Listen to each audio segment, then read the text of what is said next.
Ever since I was a boy, I've been mesmerised by Africa. Coming home from school and watching Ron Ely portray Tarzan, or Johnny Weissmuller on Sunday black and white matinee movies. These were a staple of my childhood years. The fake shrubs, studio echo, or wrestling with fake animals were obvious, but still didn't faze me as I remained enthralled by the mystery of that dark, unexplored continent so far away from my suburban, mundane life. Most of all, I was awed by the majesty of Kilimanjaro, rising up from the plains like a monarch ruling over the entire continent, its snowy peaks defiant in the face of the fierce African sun.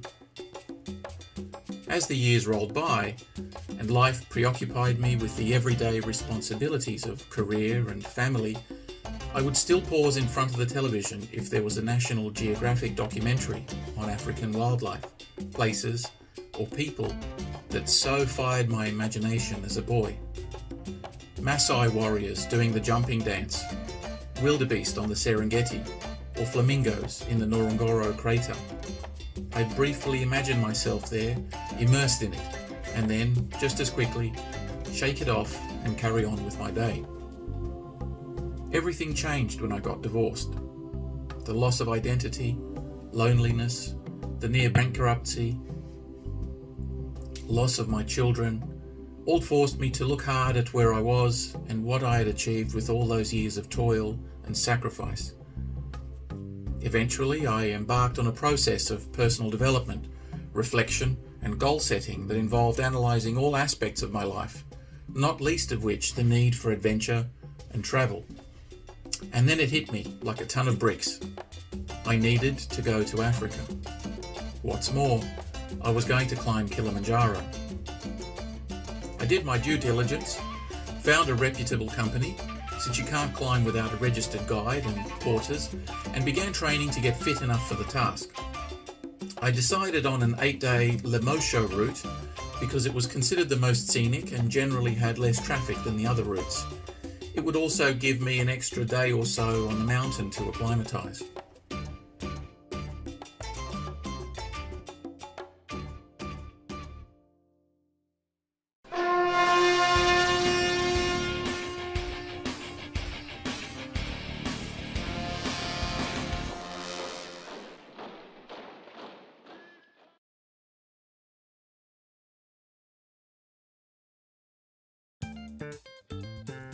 Six months went by quite quickly, and I found myself at Kilimanjaro Airport in Moshi. Despite being a gateway town, it retained the usual post-colonial inefficiencies.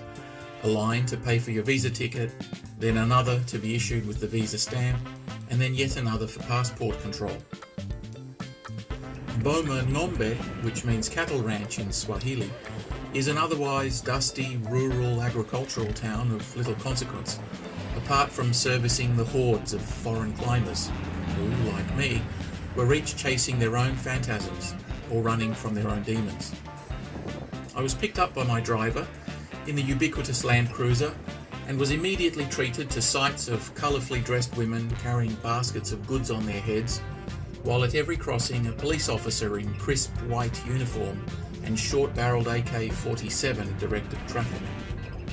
As we drove along worn, potholed roads and fertile red volcanic farmlands, we made our way to the small resort called Weru Weru Lodge that was to be my base of operations. Clean, civilised, with authentic African ambience and decor, it was a deceivingly comfortable start to what was going to be a gruelling weekend ahead. The place seemed to be almost empty, and I learned later when I met my guide that I was to be the only climber in our party. I was treated to a traditional local meal called ndizi nyama na maharange, which means banana beef bean stew, which was made from green bananas that in all but shape you would mistake for potato. The next morning, I awoke especially early due to time difference, and as I was doing a final bag check, I heard a muezzin issue the call to prayer in the distance. Clearly, I was a long way from home. We set out and passed a freshly ploughed field, upon which a troop of olive baboons were intently looking for potatoes, insects and other upturned fodder. The drive to Lemosho Gate was to take 2 hours, so we stopped for the porters to have breakfast as they had been up since very early.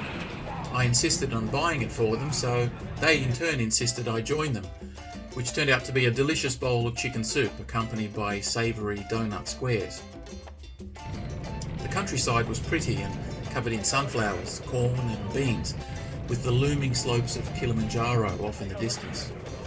As we neared the gates, there were plantations of coffee, as well as carrots and potatoes, which were popular with the colobus and vervet monkeys, who regularly raided them, to the annoyance of local farmers. Registration takes about an hour, and all equipment must be weighed and approved to limit strain on porters. The hike began fairly leisurely, with some undulations through lush forest, but the pace was modest, allowing ample opportunity to view the local bird life, as well as chat and get to know Salvatore, my guide, who had over 100 summits already on Kilimanjaro.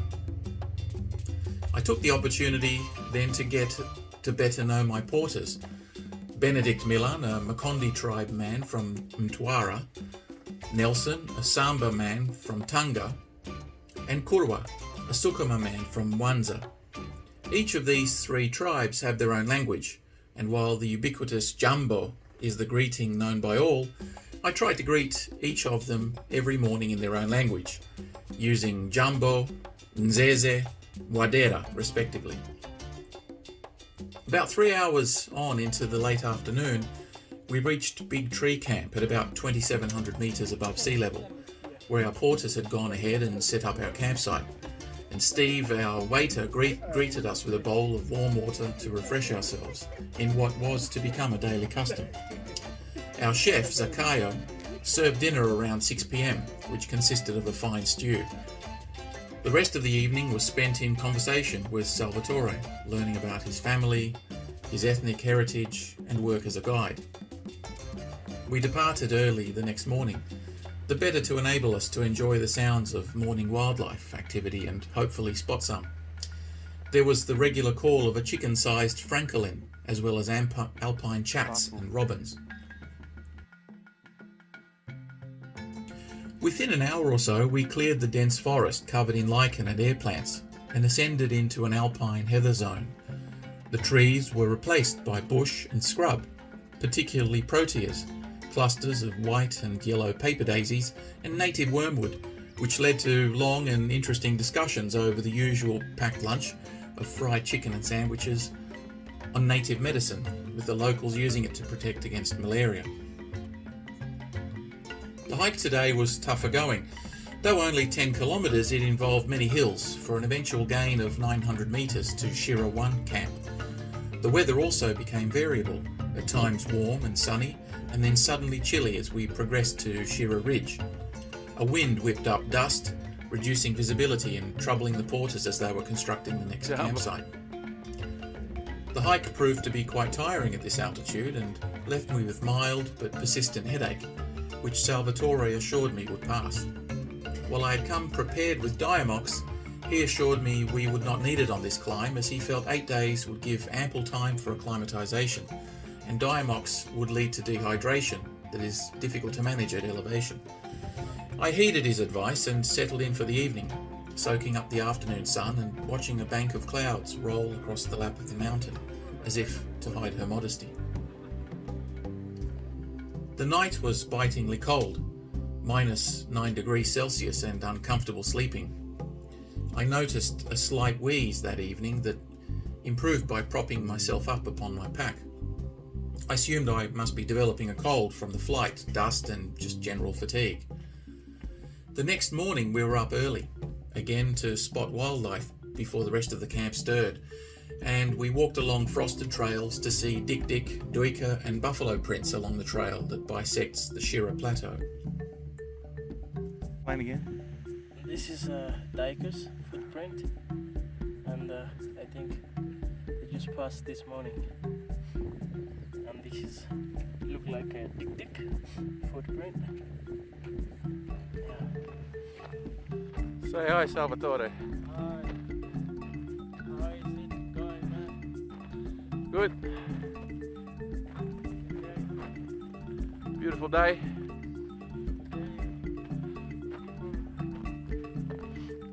Saw some animal tracks. Froze our balls off last night. That's all good. Welcome to Africa. Jambo.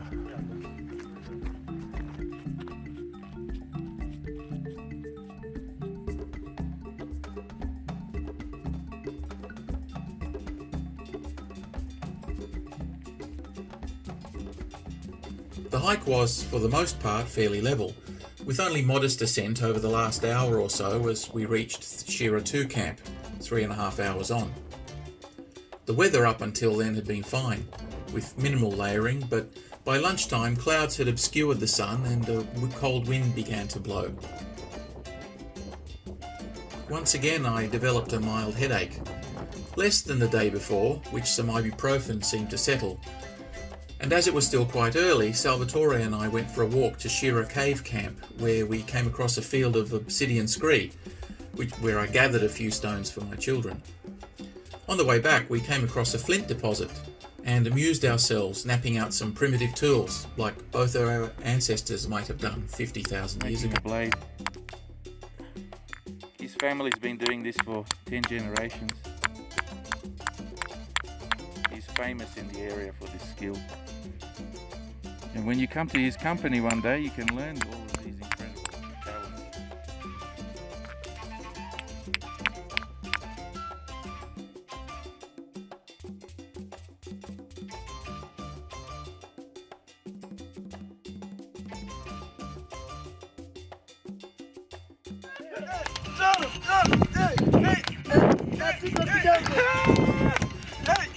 Ase mngegeuze mizigo yenu.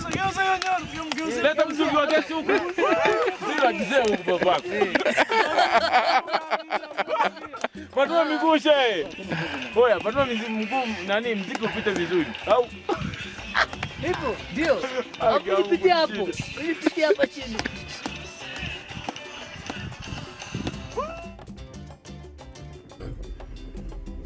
Dinner back at camp consisted of fried rice with peas and carrots, accompanied by a bean stew, which was delicious. The night promised to be another cold one, so I retired early and hunkered down in the windy silence. My sleep that night was broken by a dull, throbbing headache that continued to worsen over the course of the night, so that by the morning I was ill prepared for the grueling hike that was to come. Okay, it's just after dawn on day 5. We're at the Barranco camp and had a pretty rough day yesterday. Had a headache all day long from altitude, and as soon as we got into camp I crashed out and slept for a couple of hours, had some dinner, went back to sleep again. A little bit better today, but still very puffed. Even putting your shoes on puffs you out, so getting up, going to the toilet puffs you out. But it's all worth it, because in the background you can see the objective. Hopefully in the next 2 days we'll cross over that wall down there and make our way behind and up and around.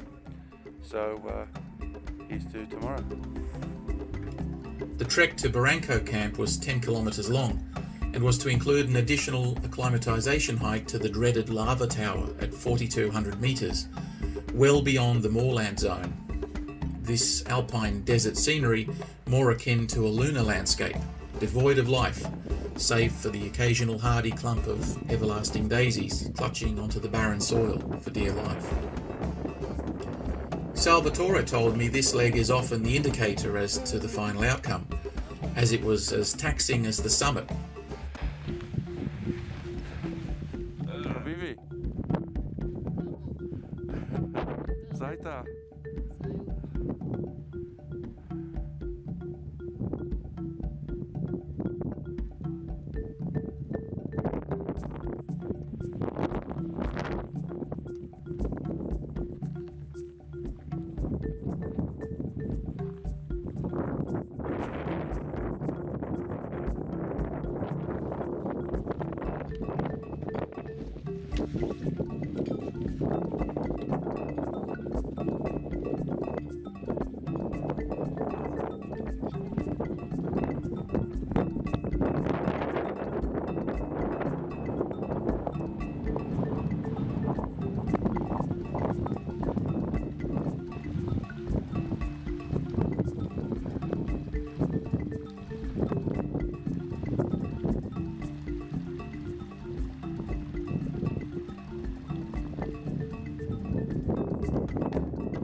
we finally descended out of the desert into a valley, which appeared as a mystical green oasis, covered in mist, wildflowers, and giant candelabra palms, fed by a number of clear glacial streams.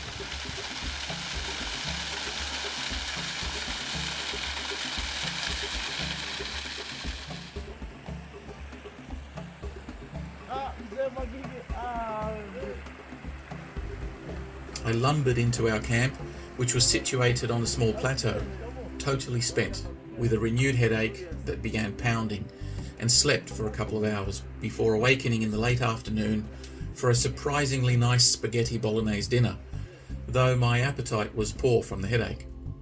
My old neck injury seemed to be playing up, and I definitely felt lying horizontally made it more difficult to breathe, so I once again manipulated my pack into a sloping pillow that seemed to help. Another pre-dawn start and a cup of tea in the still morning gave the chance to see the breaking dawn light up the southern face of the mountain, which was breathtakingly beautiful.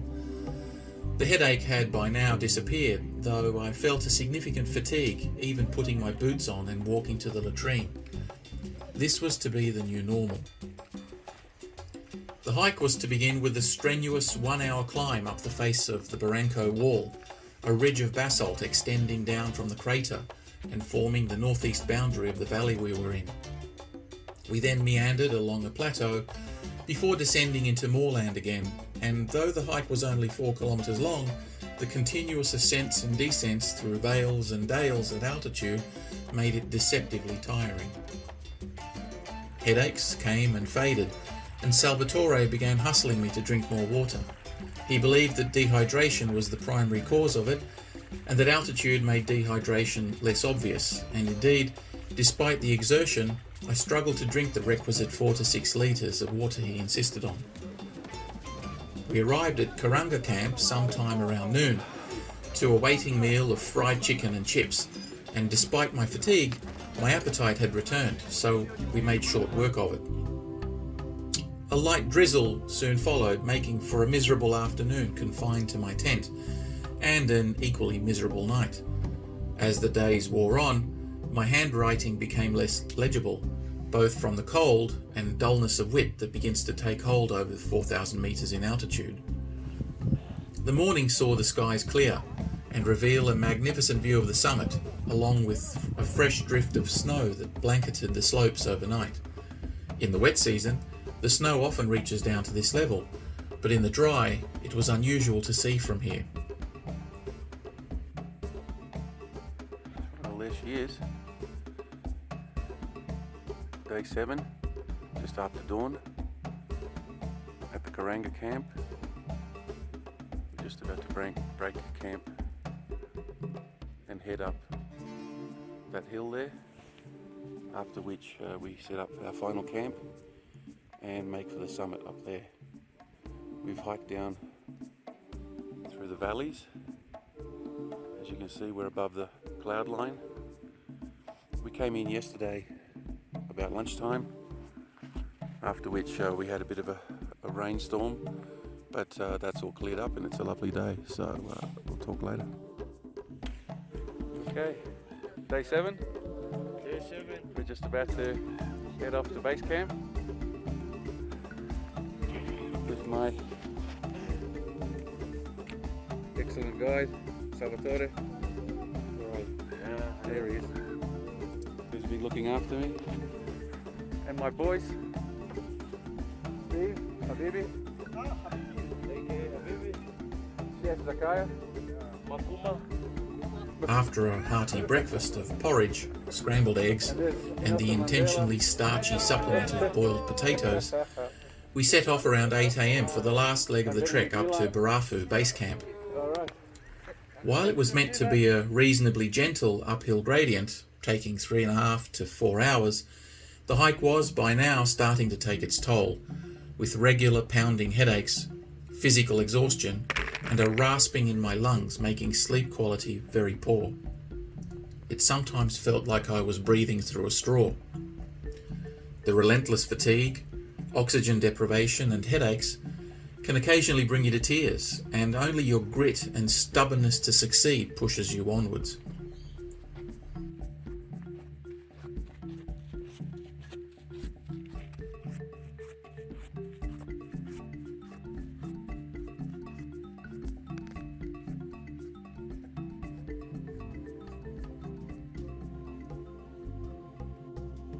Okay, day 7. Barafu base camp. Just had a 4-hour hike, mostly uphill. I can tell you I'm absolutely spent. Have not an ounce of energy left, even to get changed out of these wet clothes. So I'm just going to lie here for a little bit and just soak in the mammoth hiking that we just did. So every great task demands great sacrifice. Here's to victory.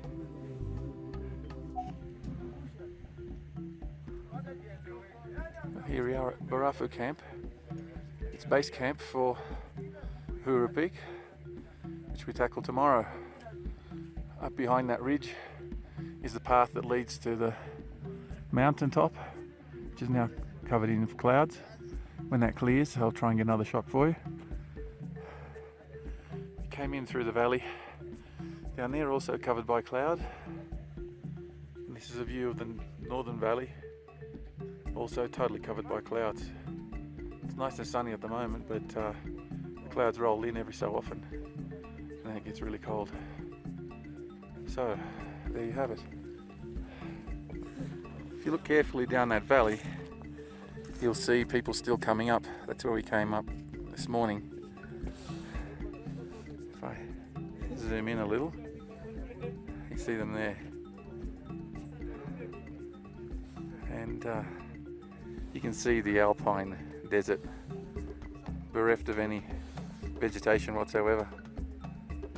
Just hoping that the sunshine will burn those clouds off. I'll get to see a little bit of the glaciers on top of Kili. But it's a bit stubborn, she's not revealing herself. Okay. Well, as you can see, clouds have rolled in, obscuring everything. So we've got no chance of seeing Kilimanjaro tonight, I think. Maybe late at night when we wake up to go for our hike. So time to retire and relax. Yes. I've made it this far. Fingers crossed.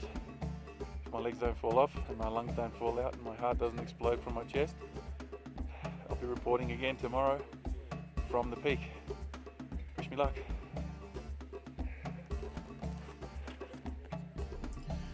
The summit attempt was made after 10 p.m, and though there was a full moon, it was standard practice to wear a headlamp.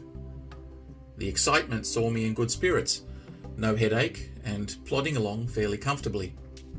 And then, several hours into the climb, around 5,000 metres, I started to notice I would occasionally get clumsy and lose balance. It was like being a bit drunk, though my head was otherwise clear, so it was strange to notice myself lose balance and not be able to correct myself. We pushed on to 5,200 metres, and I could barely walk a straight line. My tongue was sticking to the roof of my mouth, and I needed to constantly take sips of water as my mouth was very dry. Eventually, I noticed that I began to slur my speech, and again, even in this situation, my head was clear, so it was bizarre to witness it in myself. More peculiar was that, unlike previous days, I had no headache at all, and unlike other reports from hikers, I had no nausea at any time on the hike. We sat down and discussed my condition, which Salvatore explained was not typical mountain sickness, but more likely the onset of cerebral edema, which can be fatal. We were 600 metres from the summit, and after 8 days, only 2 more hours to the top. To risk my life another 2 hours up, and then another 3 hours back down to a safe level was just not worth it, so we agreed to descend. The mountain will always be here for next time. We made a rapid descent through scree fields, arriving back at base camp by 5 a.m, just as the first climbers were now summiting. I took a nap and awoke again at 7 a.m. for a review and some breakfast.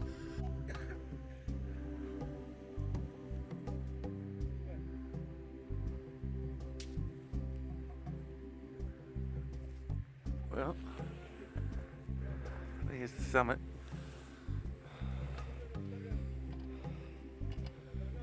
last night we were slated to make our hike up from about 10 p.m. So it was a night hike for a dawn summit, and I got to about 5,100 meters, started getting dizzy, losing balance, dry lips, and the guide had a look and decided it was too risky, so we made it back down in quick time. So unfortunately I didn't summit, I got close, but the mountain made her decision, and that's always the right thing to abide by. So I'm still happy I came, but you have to obey the mountain. That's all I can say. Still a beautiful view. Still a trip of a lifetime. Ya kila siku tayari mchekshie sasa. We, Machada hewani. acha mambo yako. Video. Unachukua video hapo? Acha mambo yako nje. Not for the video. Right, there you go. All right, ready? This is Team Pumba. Team Pumbo. Team Bumbu. Yeah. General Aladdin. Nelson Mandela. Ya yangu. Jambo. Kurwa. Milane. Daima. Chef Zakaya. And Chef Wenge. Habibi. Kilimanjaro. Steve Ya Habibi. habibi. Kuna mwanakuchani pale. Tunamfanya mambo. Juu ya kidede. Yote daraja Kilimanjaro na tunapanda bila kusita, moja moja tunasonga. Piga buti mwanangu na usikonde, utakuja Kilimanjaro wote pamoja. Tunakukaribisha sana, njoo kwetu Tanzania, no beef. Yes sire, come here my friend, peace. We decided to push down as low as possible and try to make the 30 kilometres to Mweka Gate. We were greeted with drizzle on our quiet, solemn hike back down, which finally began to take its toll on my left knee, an old martial arts injury.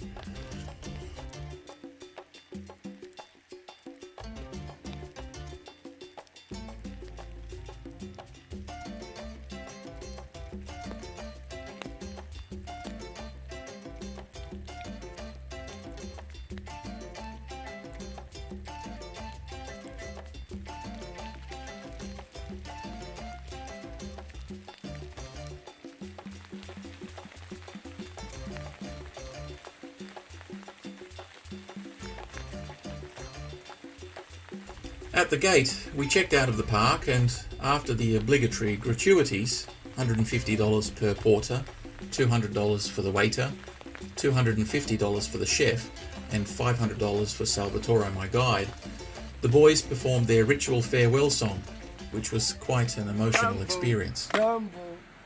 Jambo bwana, sema habari gani? Nzuri sana. Wageni Pumba. wakaribishwa wapi? Kilimanjaro. Hakuna magara umegana. Usimshike na kucheza. Usimshike mwanaume dada. Usimshike. Cheza. Usimshike mwanaume dada. Usimshike. Pale pale. Usimshike mwanaume dada. Usimshike. Dede dogi. Usimshike mwanaume dada. Usimshike. Tena pale. Usimshike mwanaume dada. Over the course of the week on the mountain, I was continually amazed and impressed by the stamina and resilience of these men, but far more by their good nature, happiness, and spontaneous tendency to burst into song and dance, despite a hard day of portage. It was hard not to grow fond of them, and I knew I would miss their camaraderie and good company, despite the language barrier. They earned far more than the measly gratuities I gave them, and if I could, I would have given them more. After a hot shower, decent food and restful night's sleep, I spent the next day exploring Moshi with Salvatore, who took me around for some sightseeing. It was a fairly busy town, lacking in high-rise buildings or any architecture of any note, besides an occasional rundown colonial building and rows of shuttered brick shopfronts, selling everything from mobile phone accessories to clothing and souvenirs. There were both men and women busily sewing on vintage Singer sewing machines, and hawkers selling cheap knockoff brand names on the sidewalk. The curb was very high and full of debris, clearly a sign of wet season inundation, and the streets, though fairly clean, were poorly managed and full of unregulated taxis and colourfully decorated minibuses and trucks, as in India and Pakistan. Returning once again to the lodge, I said my goodbyes to Salvatore, who'd been my companion as well as my guardian angel, and I donated most of my hiking gear, boots and some clothes to the crew we affectionately called Team Pumba. Though my head was swimming from the enormity of the climb I'd just undertaken, and some sadness from my failure to summit, it was now time for the next leg of my adventure. Some recommendations I might have for people watching this video would be, though I felt I had adequately trained physically for the hike, the biggest issue surrounding it is oxygen, and simply training isn't enough. I do believe that some sort of breathing training is also an additional requirement, and I think that doing Wim Hof training, or perhaps more importantly Buteyko breathing methods, might assist you to become even more adequately prepared. Certainly if I was to try and attempt Kilimanjaro again, I would definitely be looking at those two techniques to try and improve my chances of success. In retrospect, it became apparent that I had developed a mild chest infection right from the outset, as one often does from the air conditioning on long-haul flights. Coupled with dust and oxygen deprivation, my doctor was surprised I got as far as I did. Had I commenced antibiotics, who knows if I may have made it to the top. I wonder whether Dimox might have also helped me to get over the line. These are just some of the many confounding variables that you need to consider when planning your own trip, which truly, for me, was a boyhood dream come true.